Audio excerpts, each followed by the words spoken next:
So welcome. In this video tutorial, I will teach you how to approximate square root of a number.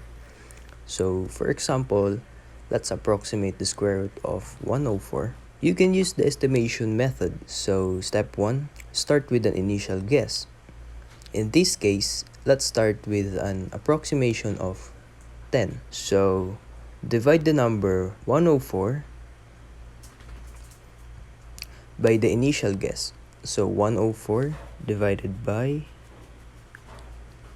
10 is equal to 10.4. To take the average of the result and the initial guess, so let's do 10 plus 10.4 divided by 2 is equal to 10.2.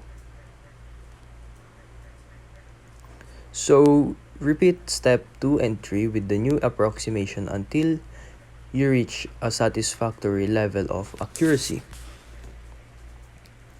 So continue the process of dividing by the previous approximation and taking the average until you achieve the desired level of accuracy. So let's continue the approximation using the result from step 3. So the number of 10.2 as the new approximation.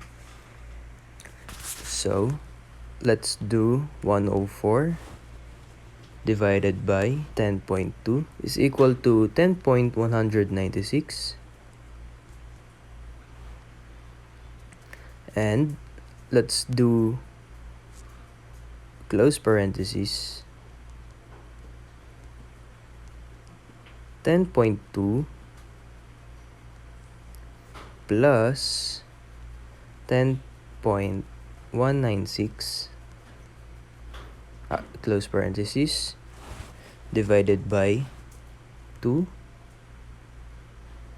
is equal to 10.198. So the final answer is 10.198. So repeat this process as many times as needed until you reach the desired level of precision. So that's all for our tutorial in this video. I hope I helped you guys. Thank you. Bye.